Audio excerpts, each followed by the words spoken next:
Vande Mataram students, આપણે જોતા હતા ચેપ્ટર નંબર 5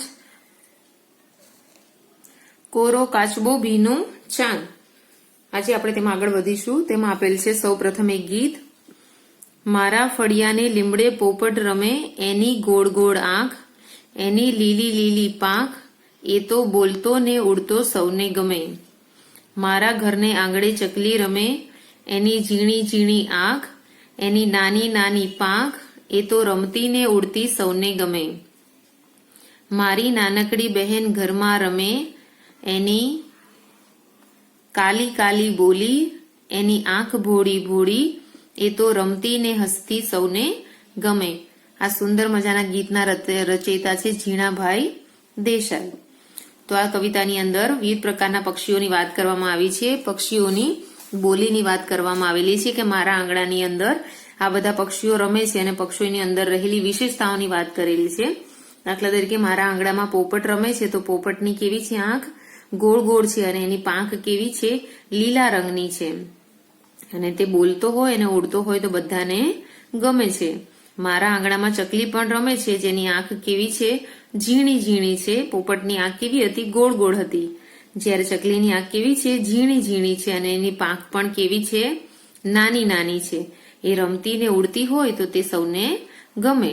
ત્યારબાદ વાત કરે છે પોતાની નાની બહેનની કે મારી ઘરમાં મારી એક નાનકડી બહેન છે, જેની કાલી કાલી બોલી, જે તોતડું તોતડું નાના છોકરાઓ બોલતા હોય એવી ભાષાને કહેવાય કાલી કાલી બોલી.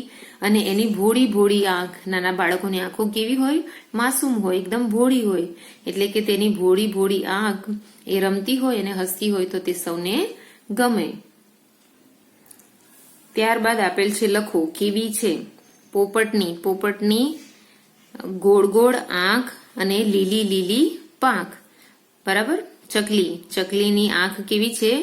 ઝીણી ઝીણી આંખ અને પાંખ કેવી છે? નાની નાની પાંખ. બહેનીની આંખ કેવી છે?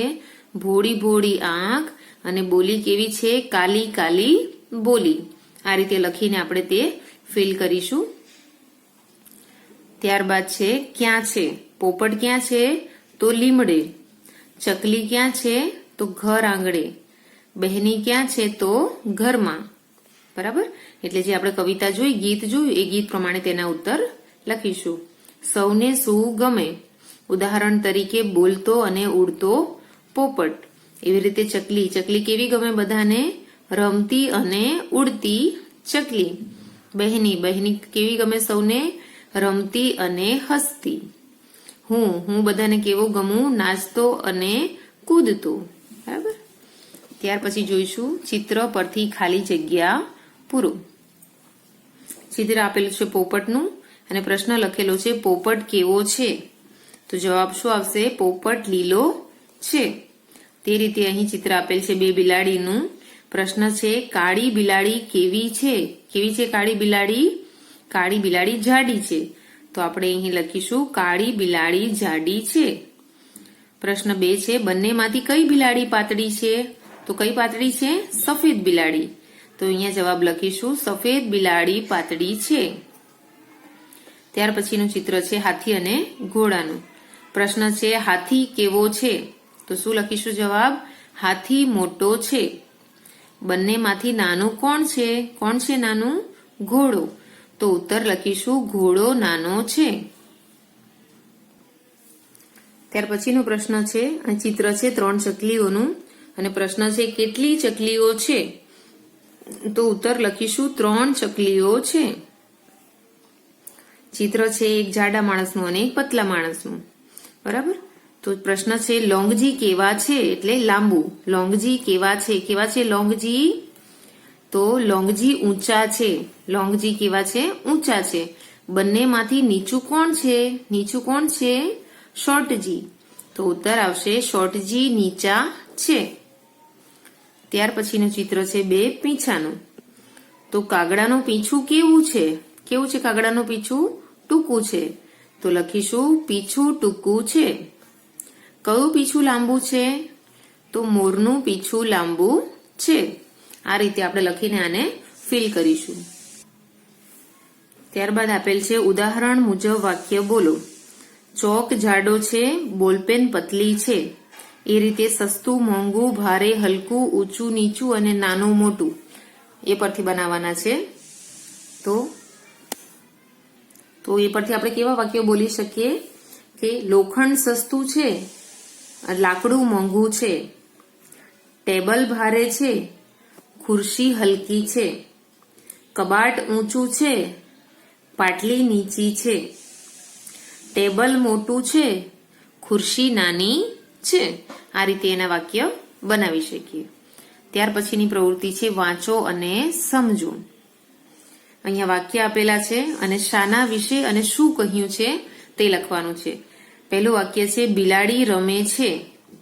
બીજું વાક્ય છે નાની બિલાડી રમે છે. તો શાના વિશે વાત કરેલી છે? બિલાડી વિશે. શું વાત કરેલી છે? તો એની સાઈઝ વિશે. કઈ સાઈઝ છે એની? નાની. બીજું વાક્ય છે નમ્રતા દોડે છે. તોફાની નમ્રતા દોડે છે. તો કોના વિશે વાત કરેલી છે? શાના વિશે વાત કરેલી છે? નમ્રતા વિશે. અને શું કહ્યું છે નમ્રતા વિશે? એના સ્વભાવ વિશે કે તે તોફાની છે. ત્રીજું વાક્ય છે ઇરફાન દૂધ પીવે છે. વાક્ય છે ઇરફાન ગરમ દૂધ પીવે છે. બરાબર? એટલે શાના વિશે વાત કરેલી છે? દૂધ વિશે. અને શું કહ્યું છે દૂધ વિશે? શું કીધું છે? કે દૂધ ગરમ છે. બરાબર? ચોથું વાક્ય દ્વારકેશ જબ્ભો પહેરે છે. દ્વારકેશ સફેદ જબ્ભો પહેરે છે. તો શાના વિશે વાત કરેલી છે વાક્યમાં? જબ્ભા વિશે. અને જબ્ભા વિશે શું કહ્યું છે? તે સફેદ રંગનો છે તેવું કહ્યું છે. વાક્ય નંબર 5 રોબિનને માથે ચોટી છે. રોબિનને માથે લાંબી ચોટી છે. તો શાના વિશે વાત કરેલી છે? ચોટી વિશે. અને ચોટી વિશે શું કહ્યું છે? તેની સાઈઝ કે તે લાંબી છે. 6 આ મારું મકાન છે. મારું મકાન મોટું છે. તો કોના વિશે વાત કરેલી છે? શાના વિશે વાત કરેલી છે વાક્યમાં? મકાન વિશે. અને મકાન વિશે શું કીધું છે? મકાન કેવું છે? મોટું છે. ત્યાર પછીની પ્રવૃત્તિ છે જેના વિશે માહિતી હોય ત્યાં સર્કલ અને જે વધારાની માહિતી હોય ત્યાં બોક્સ કરવાનો છે. પહેલું વાક્ય છે ઐશ્વર્યાની આંખો માંજરી છે. તો આ વાક્યમાં કોના વિશે વાત કરવામાં આવેલી છે? આંખો વિશે. એટલે માહિતી કોના વિશે છે? આંખો વિશે. એટલે ત્યાં શું કરવાનું છે? સર્કલ કરવાનું છે. અને ઐશ્વર્યાની આંખો કેવી છે? માંજરી છે. એટલે વધારાની માહિતી કઈ છે? કે તે માંજરી છે. એટલે ત્યાં શું કરવાનું છે?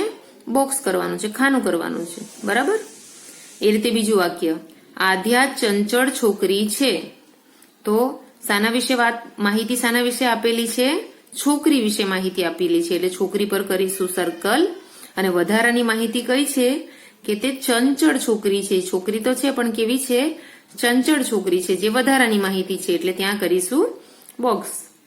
ત્રીજું વાક્ય છે સોફિયાને ચોખ્ખા દાંત ગમે. સોફિયાને ચોખ્ખા દાંત ગમે. તો કોના વિશે વાત કરેલી છે? દાંત વિશે. બરાબર? તો ત્યાં કરીશું સર્કલ. અને કેવા છે? વધારાની માહિતી કઈ છે? ચોખ્ખા દાંત છે. એટલે તેના પર બનાવીશું બોક્સ. 4 છે અરમાન હોશિયાર છોકરો વિદ્યાર્થી છે. તો કોના વિશે વાત કરેલી છે? શાની માહિતી આપેલી છે? વિદ્યાર્થીની માહિતી આપેલી છે. અને વધારાની માહિતી કઈ છે?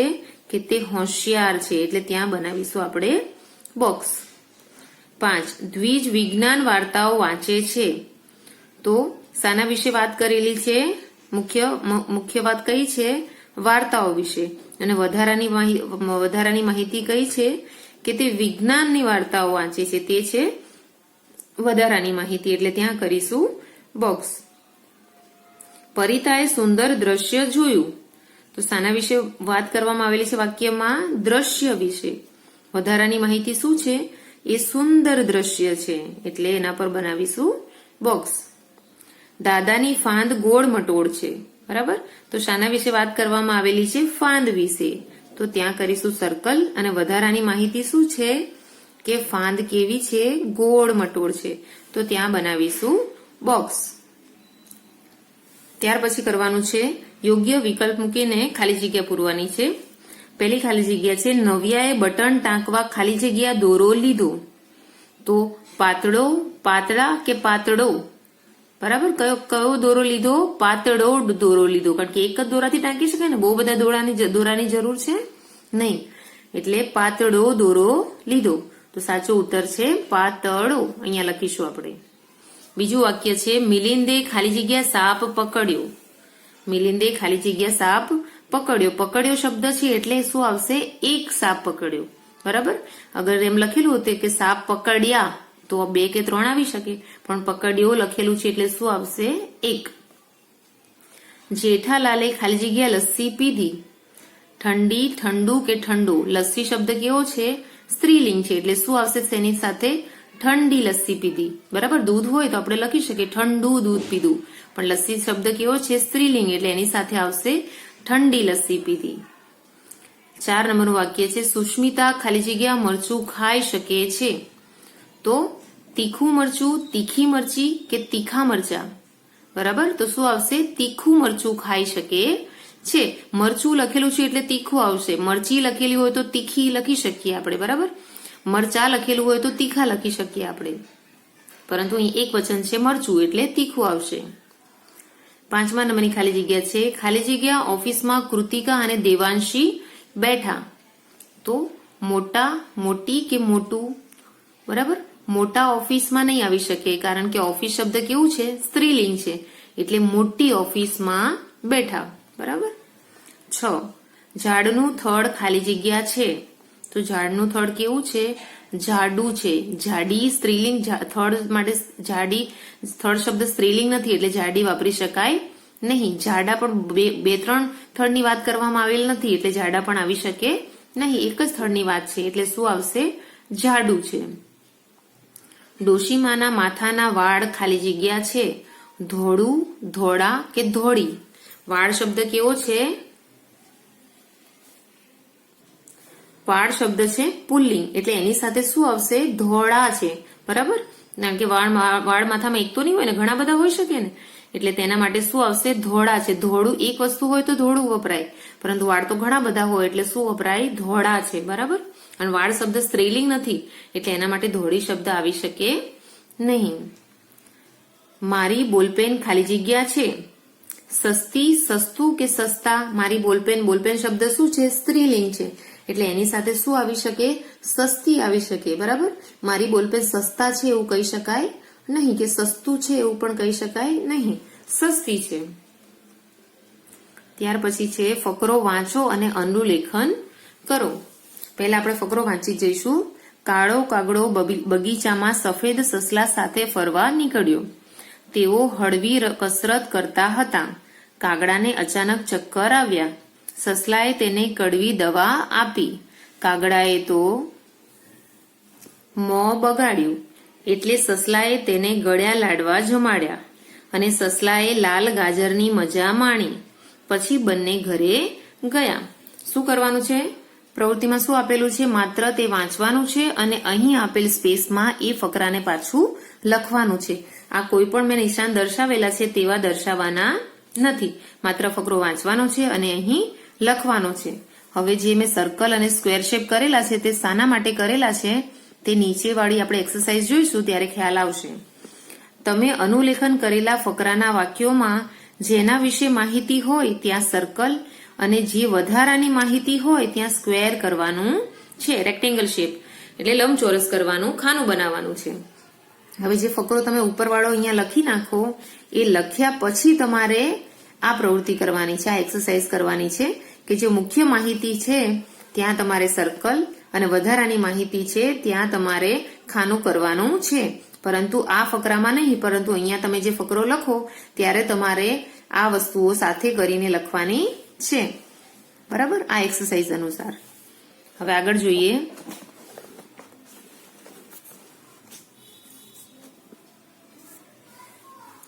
વધારાની માહિતી ઉમેરી વાક્ય લાંબુ કરો.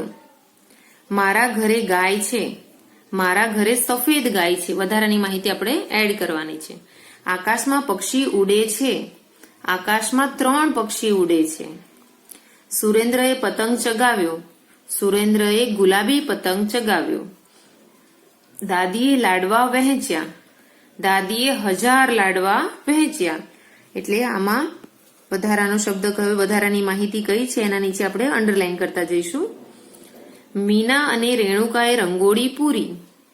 મીના અને રેણુકાએ સરસ રંગોળી પૂરી. મારી પાસે રૂપિયા છે. મારી પાસે ઘણા રૂપિયા છે. બરાબર. ઈલા છોકરી છે. ઈલા ડાહી છોકરી છે. વધારાના દરેક શબ્દ નીચે આપણે અંડરલાઈન કરીશું અને આ રીતે તે બોક્સને ફિલ કરીશું. ત્યાર પછી પાછું એક સરસ મજાનું ગીત આપેલું છે તે આપણે ગાઈશું. ટપ્પુ નામે હતો કાચબો અટક હતી લપલપિયા. ટપ્પુ નામે હતો કાચબો અટક હતી લપલપિયા. આખો દિવસ પાણીમાં રહી કર્યા કરે છબછબિયા. આખો દિવસ પાણીમાં રહી કર્યા કરે છબછબિયા. એક સવારે સાવ નિરાંતે બેઠું ટપ્પુ પાડે. એક સવારે સાવ નિરાંતે બેઠું ટપ્પુ પાડે. પીઠ ઉપરથી લપસે ટીપા લીસા લીસા ઢાળે. આકાશેથી ઉતરી ત્યાં તો એક વાદળી ધોળી. જરાક ઝીણવટથી જોયું તો હતી હંસની ટોળી. ટપ્પુએ સપનું જોયેલું માનસરોવર જાશું. હંસ ચરે છે એવા સાચે સાચા મોતી ખાશું. એક જ પળમાં કરી દોસ્તી લઈ લીધું પ્રોમિસ. હંસ કહે કે ઉડીએ ત્યારે જરાક ના બોલીશ. ઉડતા પહેલા ટપ્પુભાઈએ કરી લીધું શોપિંગ. ઘણી બધી વસ્તુ લીધી ને લીધી ખારી સિંગ. હંસ લાકડી લઈ આવ્યા ને આવ્યું ઉડવા ટાણું. ફરી ફરીને ગોખાવ્યું મૂંગા રહેવું ગાણું. મગર માછલા અને દેડકા જુએ ધારી ધારી. તળાવની પાડે ઉડી શાહી એક સવારી. ઉડતા ટપ્પુને જોવા સૌએ દરવાજા ખોલ્યા. ફૂલાઈ જઈને ટપ્પુભાઈ તો બાય બાય ટાટા બોલ્યા. છૂટી લાકડી મોંમાંથી ને ટપ્પુ ઊંધા માથે. ઊંચે જઈને કોઈ કદી ક્યાં સમજણ રાખે સાથે. પડ્યો ધ્રાસકો હંસોને કે હમણાં ટપ્પુ મરશે. આ કઈ ઓછું પાણી છે કે છબછબિયા કરતા તરશે. ત્યાં ટપ્પુએ સ્વિચ દબાવી ખોલ્યું પેરાશૂટ. પાંખ વીંજવાની આમાં નહોતી માથાકૂટ. બજારમાં જઈ સાવ અમે કઈ નહોતી લીધી સિંગ. ટપુભાઈ કહે હું એ હવામાં કરી શકું સ્વિમિંગ.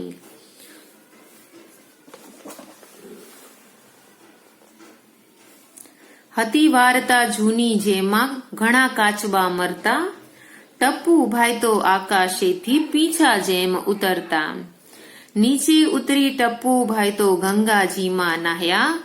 ખાધું પીધું ને રાજ કીધું ને મીઠા ગીતો ગાયા. તો જોયું વિદ્યાર્થી મિત્રો, આ વાર્તા તમે નાના હશો ત્યારે તમે ઘણી વાર સાંભળી હશે કે એક લપલપિયો કાચબો હતો જે તળાવની કાંઠે રહેતો હતો. એ તળાવમાં એકવાર એક હંસલાનું જોડું આવે છે. લપલપિયો કાચબો એ લોકોની સાથે લઈ જવાનું કહે છે. ત્યારે હંસ એ એક લાકડીની યુક્તિ બતાવે છે, જે એ લોકોના મોઢામાં લાકડી રાખવાની અને વચ્ચે કાચબાને મોઢાથી તે લાકડી દબાવી રાખવાની. એ રીતે એને લઈ જવાની તૈયારી કરે છે અને કાચબાને સમજાવે છે કે તારે રસ્તામાં બોલવાનું નહીં. એ હંસનું ટોળું એને લઈને ઉપડે છે ત્યારે નીચે બધા એને જોવા માટે, આ સરસ મજાનું દ્રશ્ય જોવા માટે ઉભા રહી છે. અને નીચે બધાને જોઈને લપલપિયા કાચબાભાઈ તો હરખ ગેલા થઈ જાય છે અને બધાને બાય બાય ટાટા કરવા જાય છે. એવું કરવા માટે જેવું મોં ખોલે છે એવા સીધા નીચે પડી જાય છે. અત્યાર સુધી જે વાર્તાઓ સાંભળી છે એના અંદર એવું જ છે કે કાચબાભાઈ નીચે પડે છે ને મૃત્યુ પામે છે. પરંતુ આ કાચબાભાઈ કેવા હતા? સ્માર્ટ કાચબાભાઈ. અને શું કહે છે? જેવા નીચે પડવાની તૈયારી થાય છે એવા તરત તે સ્વિચ દબાવીને પોતાનું પેરાશૂટ ખોલી નાખે છે અને ધીરે ધીરે પીંછાની જેમ જમીન પર નીચે પડે છે. અને શું કહે છે કે અમે કઈ બીજા કાચબાઓ જેવા નથી. અમે માત્ર ખાલી સિંગની ખરીદી નથી કરી બજારમાંથી, અમે આવી વસ્તુઓની પણ ખરીદી કરી છે અને અમે પણ હવામાં સ્વિમિંગ કરી શકીએ છીએ. વર્ષો જૂની વાર્તાઓ હતી કે જેમાં કાચબાઓ મરી જતા હતા, પરંતુ આ કાચબો એવી રીતે મરવાનો નથી અને સરસ રીતે જમીન પર ઉતરે છે અને ગંગાજીમાં નાહે છે અને મસ્ત ખાઈ પીને લહેર કરે છે. મીઠા મીઠા ગીતો ગાતા કાચબાભાઈ લહેર કરે છે. તો જોયું ને, એક અલગ પ્રકારની વાર્તા મતલબ કવિતા છે જેમાં કંઈક નવો વળાંક આપીને આ કવિતાને પૂરી કરવામાં આવેલી છે. ત્યાર પછી આપેલું છે વાંચો અને સમજો. એટલે નીચેના વાક્યોને માત્ર તમારે વાંચી જવાના છે અને એને સમજવાના છે કે તેના અંદર શું કહેવા માંગે છે. મિત્રો ભેગા મળી રાત દી મજા કરતા. એટલે મિત્રો રાત અને દિવસ મજા કરતા. સસલાનું બચ્ચું રૂની પૂણી જેવું ધોળું હતું. રૂની પૂણી, રૂ હોય તો કેટલું હોય, એકદમ વ્હાઈટ વ્હાઈટ હોય ને, તો સસલાનું બચ્ચું એના જેવું કેમ હતું, ધોળું હતું, એટલું સફેદ હતું, વ્હાઈટ હતું. મળ્યા એ પળથી ટપ્પુ અને રાજહંસ પાકી દોસ્તી થઈ ગઈ. એટલે જે પલથી એ લોકો મળ્યા હતા તે પલથી ટપ્પુ અને રાજહંસની પાકી મિત્રતા થઈ ગઈ હતી. પ્રવાસમાં જવાનું હોવાથી મેં નવા કપડાં, બૂટ, નાસ્તાનું શોપિંગ કર્યું. ઈઝી વાક્ય છે, સમજી શકાય એવું. ઊંઘવા ટાળે મને ઊંઘ નથી આવતી. એટલે જયારે ઊંઘવાનો સમય હોય ત્યારે મને ઊંઘ આવતી નથી. અમે પ્રવાસે નીકળ્યા ત્યારે મમ્મી પપ્પા અમને બાય બાય કહેતા હતા. ઈઝી વાક્ય છે. પપ્પાએ પ્રોમિસ કર્યું કે તેને તેના જન્મ દિવસે નવી સાયકલ લાવી આપશે. ઈઝી વાક્ય છે. ઓટલી ઉપર નાના મહેશને મૂકી સંગીતાબહેને ઘરને તાળું મારવા ગયા. પાછા ફરીને જોયું તો મહેશ દેખાયો નહીં. તેમને ધ્રાસકો પડ્યો. એટલામાં તો ઓટલી પાછળથી મહેશે કહ્યું, થપ્પો. સમજી શકાય એવું વાક્ય છે. તરતા ના આવડતું હોય તો તેમણે સ્વિમિંગ પુલમાં તરતા શીખવું જોઈએ. બરાબર. ગરમી લાગતી હોય તો પૂઠું વીંજો, પવન લાગશે. ગરમી લાગતી હોય તો પૂઠું હોય તમારા હાથમાં કાં તો ઘરમાં, તે લઈને આમ તેમ હલાવો તો તમને એમાંથી પવન આવશે. બરાબર. ત્યાર પછી જોઈએ વાતચીતના પ્રશ્નો. આ ગીતની કઈ લીટી સાંભળવી તમને ગમી? કઈ લીટી તમને સાંભળવાની ગમી હતી? તો તમે આ રીતે ઉત્તર આપી શકો કે આ ગીતની આ લીટી મને સાંભળવાની ગમી. નીચે ઉતરી ટપ્પુભાઈ તો ગંગાજીમાં નાહ્યા. ખાધું પીધું ને રાજ કીધું ને મીઠા ગીતો ગાયા. આ ગીતની કઈ લીટી ગાવી તમને ગમી? તો તમે આ રીતે ઉત્તર આપી શકો કે આ ગીતની આ લીટી મને ગાવી ગમી. ઉડતા ટપ્પુને જોવા સૌએ દરવાજા ખોલ્યા. ફૂલાઈ જઈને ટપ્પુભાઈ તો બાય બાય ટાટા બોલ્યા. આ ગીતની કઈ લીટીનો અભિનય કરવો તમને ગમે? તો તમે જવાબ આપી શકો કે આ ગીતની આ લીટીનો અભિનય કરવાનો મને ગમે. ફૂલાઈ જઈને ટપ્પુભાઈ તો બાય બાય ટાટા બોલ્યા. ટપ્પુભાઈ આખો દિવસ કયું કામ કરતા હતા? તો જવાબ આવી રીતે આપી શકાય કે ટપ્પુભાઈ આખો દિવસ પાણીમાં છબછબિયા કરતા હતા. તમને ઉડતા આવડે તો તમે ક્યાં ક્યાં જવાનું પસંદ કરશો? તો તમારી રીતે જવાબ આપવાનો છે. ક્યાં ક્યાં જવાનું પસંદ કરશો? કોઈને અમેરિકા જવું હોય, કોઈને દુબઈ જવું હોય, બરાબર, તો એવી કોઈ જગ્યાએ જવાનું પસંદ કરશો. ત્યાર પછી છે 6 નંબર. તમે મુસાફરી માટે કે ફરવા ગયા હો ને પડો ત્યારે કેવી રીતે રડો? અભિનય કરો. હવે જોઈએ જવાબ લખો એવા પ્રશ્ન. હંસોએ કાચબાને આકાશમાં કેવી રીતે ઉડવાનું વિચાર્યું? કયો ઉપાય બતાવ્યો? તો હંસોએ કાચબાને આંસથી 2 છેડે પકડી ઉડવાનું વિચાર્યું. ઉડવા ટાણે મૂંગા રહેવાનું ગાણું ગોખાવ્યું. પ્રશ્ન 2. કાચબાને માનસરોવર લઈ જતા પહેલા હંસે કઈ શરત મૂકી? તો જવાબ લખીશું. કાચબાને માનસરોવર લઈ જતા પહેલા હંસે કાચબાને મૂંગા રહેવાની શરત મૂકી. માનસરોવરમાં જવા માટે કાચબાએ શું શું ખરીદ્યું? તો માનસરોવરમાં જવા માટે કાચબાએ ખારી સિંગ અને બીજી બધી ઘણી વસ્તુઓ ખરીદી. પ્રશ્ન 4. તમારે બહાર જવાનું હોય તો તમે શી ખરીદી કરો? તો મારે બહાર જવાનું હોય તો હું મને ભાવતો નાસ્તો, રમી શકાય તેવા રમતના સાધનો તેમજ જરૂરી દવાઓ ખરીદી કરું. 5. કાચબાને આકાશમાં ઉડતો કોણ કોણ જુએ છે?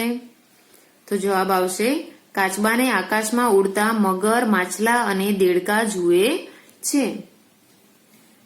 પ્રશ્ન 6. ટપ્પુ કેવી રીતે બચી ગયો? તો જવાબ આવશે મોંમાંથી લાકડી છૂટી જતા તરત જ ટપ્પુએ સ્વિચ દબાવી પેરાશૂટ ખોલ્યું અને સલામત રીતે નીચે ઉતરી તે બચી ગયો. ત્યારબાદ છે ગીતના આધારે સરખા બોલાતા શબ્દો લખો, એટલે કે રાઇમિંગ વર્ડ લખવાના છે.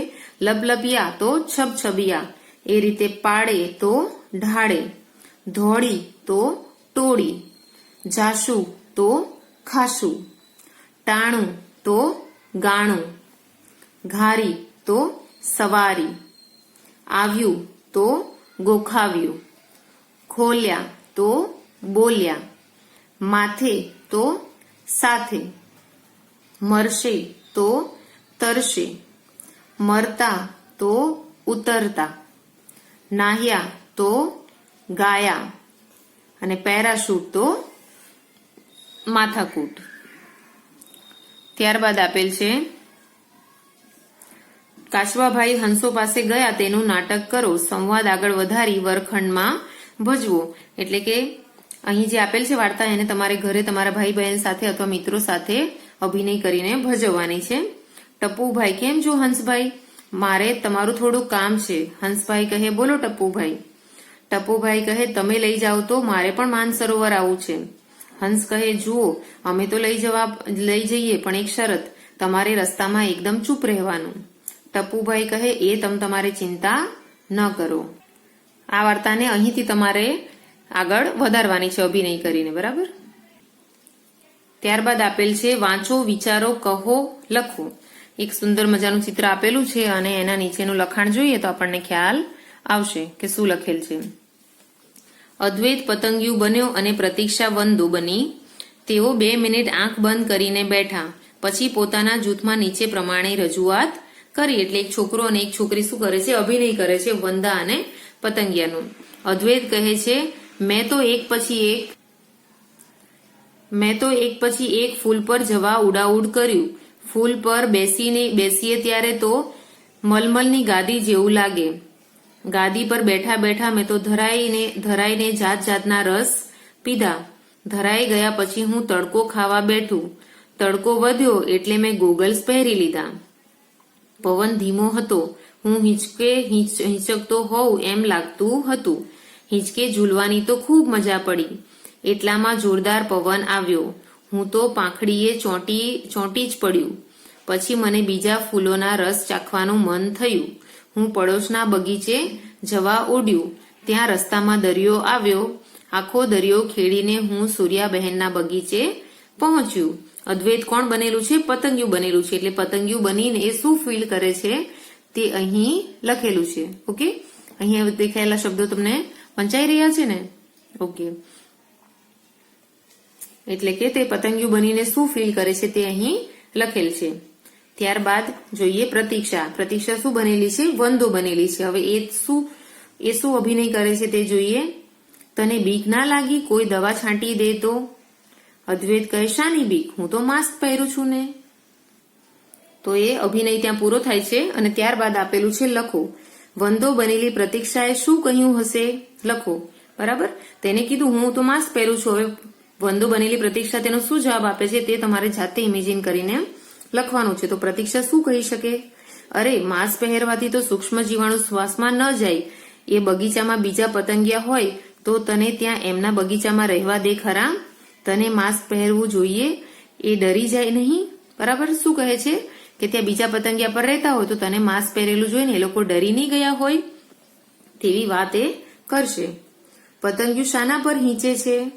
તો પતંગિયું ફૂલ પર હીંચે છે.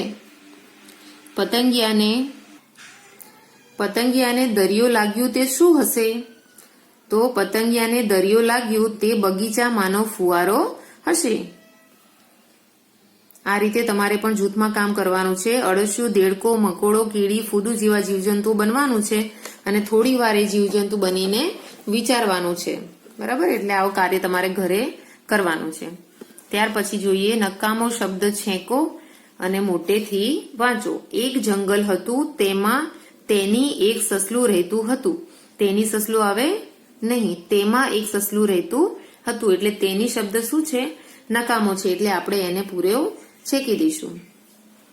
એક દિવસ એક કૂતરો તેની પાછળ પડ્યો. તેને શબ્દ ખોટો છે. તેની પાછળ પડ્યો એ વાક્ય સાચું છે. કૂતરાથી બચવા તે ખૂબ દોડ્યું. આ શબ્દ શું છે? ખોટો છે. તે ખૂબ દોડ્યું. સસલું એટલી ઝડપથી દોડ્યું કે કૂતરું તેને પકડી શક્યું નહીં. તેના શબ્દ ખોટો છે, એને છેકી દઈશું. છેવટે હાંફીને કૂતરું બેસી ગયું. એક શિકારી આ બધું જોઈ રહેલો. તેને કૂતરાને પૂછ્યું. તેણે શબ્દ સાચો છે, તેને ખોટો છે. કેમ તું આટલું સસલું પકડી ના શક્યો?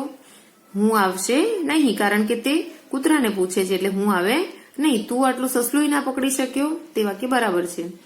કૂતરું કહે તું હું મારવા માટે દોડતો હતો. કૂતરું પોતાનો જવાબ આપે છે એટલે હું કહીને જવાબ આપશે ને, તું કહીને નહીં આપે, એટલે તું શબ્દ ખોટો છે. તે હું બચવા માટે દોડતું હતું.